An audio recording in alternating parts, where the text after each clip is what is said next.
মেয়েরা জীবনে যত কিছুই করুক না কেন রান্নাঘরে কিন্তু আসতেই হবে। আমি আজ রান্না করব বরিশালের বাসায় যাকে বলে দুধমান কচু।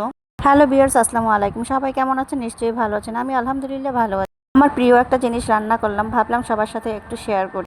আমি প্রথমেই তেল, পেঁয়াজ, রসুন, কাঁচামরিচ আর চিংড়ি মাছটা দিয়ে একটু ভেজে নিলাম।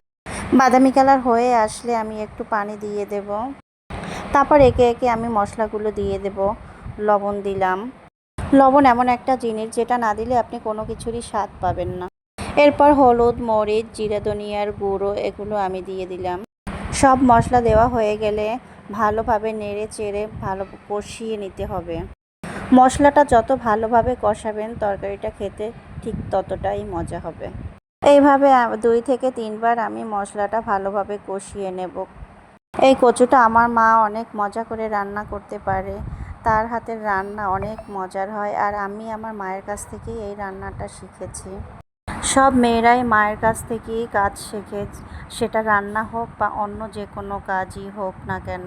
প্রত্যেকটা সন্তানেরই প্রধান টিচার হচ্ছে তার মা, সেটা পড়াশোনাই হোক আর যে কোনো কাজই হোক। আমার ভালোভাবে কষিয়ে নেওয়ার হয়ে গেলে আমি এর মধ্যে দিয়ে দিলাম একটু আলু।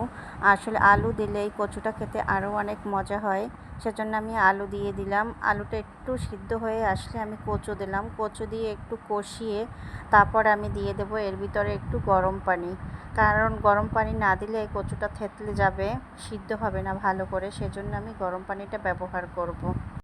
গরম পানি দিয়ে একটু ঢাকনা দিয়ে ঢেকে কিছুক্ষণ জাল করলেই কিন্তু এই রান্নাটা কমপ্লিট হয়ে যাবে। অনেকেই কচু আবার ভুনা করেন না, কিন্তু আমি একটু ভুনে নেই। ভুনলে আমার কাছে মনে হয় জানি স্বাদটা একটু বেশি ভালো লাগে। অনেকে ঝোলটা দেওয়ার পরে কচুটা দিয়ে দেয়, কচুটা দিয়ে একটু ঢাকনা দিয়ে রেখে দেয়, তারপর কিছুক্ষণ পরে হয়ে যায়।